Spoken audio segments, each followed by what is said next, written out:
Now, I got a really interesting comment on the channel yesterday from Ryan Hall. We'll get to that in just a second. Hello, everybody. Welcome to Savage Flies. I'm Matt. Thanks for stopping by. So about this comment, Ryan Hall just told me he recently picked up Don Kirk's Hatches and Fly Patterns of the Great Smoky Mountains. He was reading through one of the chapters in there and showed the book to his mom, who relayed a story to him about his great-grandfather. Now, Ryan was from Eastern Tennessee. His great-grandparents were as well. But one time, I'm guessing it was probably in the 1950s, a young man came to his great-grandparents' house, knocked on the door at dinner time, asked his great-grandfather about a fly he was tying. Now, it turns out the guy that was knocking on the door was a young Eddie George, who's another Smoky Mountain, Eastern Tennessee fly tyer of some renown, who came up with the George Nymph. Now, I say this was probably in the 1950s because Eddie George created the Nymph when he got back from World War II. Now, he was a pretty well-known Knoxville area, Eastern Tennessee fly tyer who came up with the George Nymph that we still tie and fish today, one of the most popular patterns from the Great Smoky Mountains. So just a bit of interesting history that Ryan Hall's great-grandfather helped Eddie George come up with, one of the pretty popular flies we still use today. So what does that have to do with the fly we're tying today? Well, not a lot, other than it got me to break out Don Kirk's book again. And I got another couple of comments recently. I think Jesse asked me, hey, when are you going to tie some East Coast flies? You've been out in the Pacific Northwest for the last several weeks. So I found one that I hadn't tied yet, created in the 1930s from a Pennsylvania fly tyer named Cliff Zug. So you probably know where I'm going with this. If you read the title of the video, you know we're about to tie the Zug Bug. Now, I couldn't find a lot of history on Cliff Zug. This is quite likely the only popular fly he ever came up with, but I'd say the name is kind of a given. If your last name is Zug and you're going to name a fly after yourself, you probably have to call it the Zug Bug. Now, about the Zug Bug, most sources say it's meant to imitate a case caddis, but it's really one of the flies. It's probably effective because it's generic enough that it looks like lots of things out there. Not just a case caddis, but a caddis pupa or a merger, even a sunken terrestrial. So it's a pretty simple pattern to tie, really cool looking. I think you're going to like it. Let's give it a shot. So there you go, in the vise, Cliff Zug's Zug Bug. Now, I've seen recipes for this as big as an 8 and as small as a 16. I'm going to tie it on a size 10. It's a 2x long nymph hook. I've also seen it weighted or unweighted. I'm going to tie it unweighted. So I will lay down a base of black thread. This is a 70 denier. I want to take it all the way back to the bend.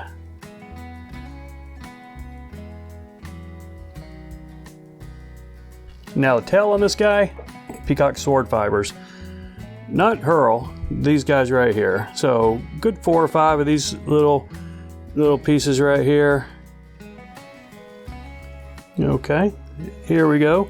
And have them, pointed up or pointed down or however you like.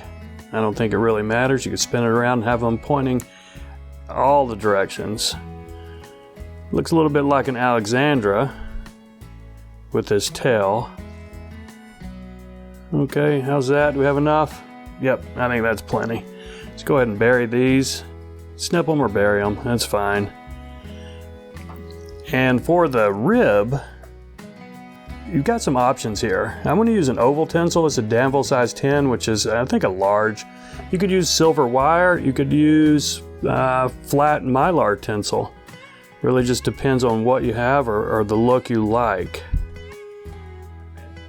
I didn't necessarily like it with a flat Mallard tinsel, so I'm going to go with this big, fatter, round.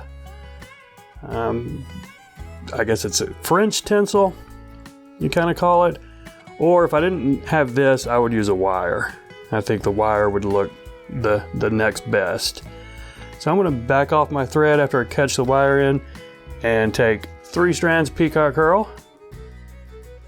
These guys right here, 2, 3, 4 strands are fine. And snip off the brittle ends right here. Let's just get this caught in. Right along the top or side, it doesn't matter. We're going to wrap it up, give us a nice fat herly body. Now I'll leave my thread about in the middle. You could spin this as a rope like this right here, or just wrap them side by side. I don't think it makes a big difference right here. It's gonna, however you do it, you're gonna get that green gold metallic sheen that you get with Peacock herl, and that's, you know, one of the lures, the attractions of using this. So I leave my thread right there just in case this started spreading out on me, and that thread will help keep your herls together. So take it all the way up, pretty close to the eye. We do have two components up front, but they don't take that much space. So I think that's good right there. Let's catch this off. So what's that? Maybe 2 eye lengths back. Yeah. And either break or snip these off. I'm gonna snip them because it was getting a little bit thick right there, and breaking them might have made a little bit of a mess. Okay, now let's just counter wrap this rib. With this fat rib I have right here, probably 4 wraps is gonna look good. That's 4 right there, but I can't really catch it off, so I'm gonna have to go 1 more up.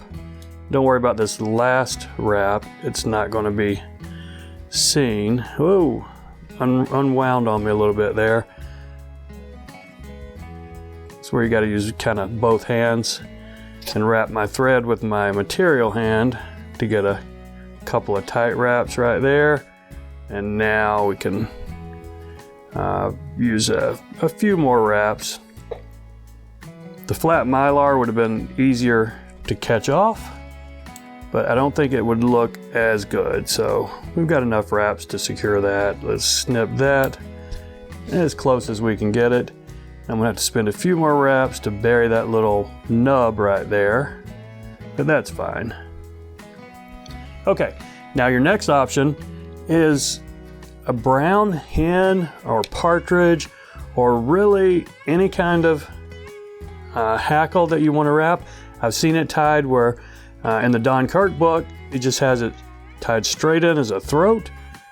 Lots of places had it tied where you just cut your little V-notch out of this partridge, and then lots had it where you just took a couple of wraps.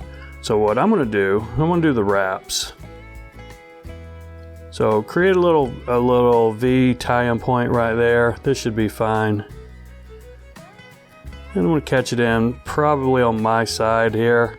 This is where I will finish it. And I plan to do 2 wraps is all.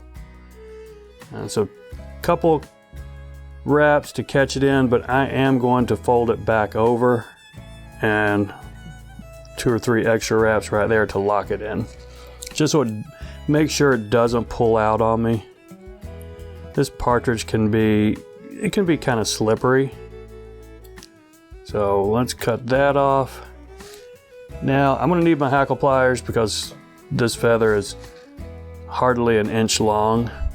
Now I'm only gonna put 2 wraps, but they're not the easiest wraps to make. Okay. So kind of pull this back, and these are long fibers, which I chose this feather because I wanted some long fibers.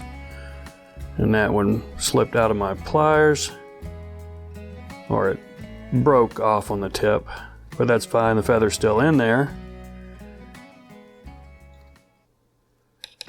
Okay, that's one.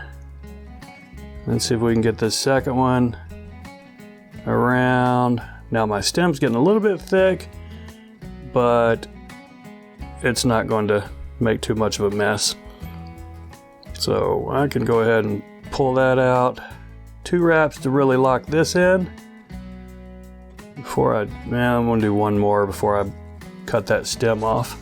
Now that's more hackle than I want right now, but I'll show you what we do in just a second. I'm gonna push it down, kind of split it off even on the sides, and then push it down just a little bit so it does end up being a little bit more of a throat. And I'm gonna trim some of those, or pluck some of those out in just a second anyway. So I'm putting a base down just a little bit back from the eye to give me some room for this next piece, which is a mallard flank feather. It's a whole feather right here, and I've, trimmed it to where it's just kind of just the tip here. And I'm going to lay this directly on top, maybe slightly toward my side for the first 2 wraps, because it might spin around a little bit. And if it doesn't, just go ahead and arrange it yourself. Try to get it where it's coming off the top. So I think that's pretty good right there. I'm gonna put a tight wrap or 2 before I snip this off. So let's snip off this butt end right here as close as I can. We'll make the head a little bit smaller, but let's do our head before we cut that mallard. So just right back up to the eye. Wrap your head up as big as you want it, or as big as you need it to be. I think that's going to be fine right there. We've got room for a whip finish. Got a couple of fibers right here that I'm going to have to pluck out, possibly trim, but we'll see in a minute. 4 or 5 turns right here should be fine.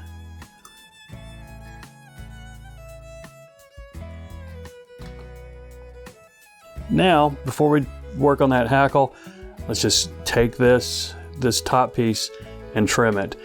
Now, in the Zug Bug, he had it trimmed almost halfway, half the length of the body. And then a couple of videos I saw online, it was really short. I think about 1/3 is going to look good. So not too short, but not really long. So just try to come in here and trim it perpendicular. Make sure you get all the fibers. I missed a couple right there. And there you go. I think that top piece is about the length I want. Didn't cut it perfectly across, but I think we're fine.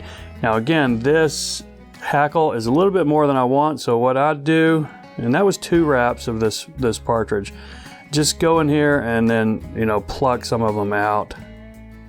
I wouldn't really trim them from the ends, but just pluck several of them out until you get the right number in there. And I think that's going to be fine right there. Maybe they're a little bit long on the bottom, but I think we can live with that. So there you go. Cliff Zug's Zug Bug. Pretty nifty pattern. Can be very effective. So that's it, my friends. I appreciate you watching. Y'all take care, and we'll see you next time.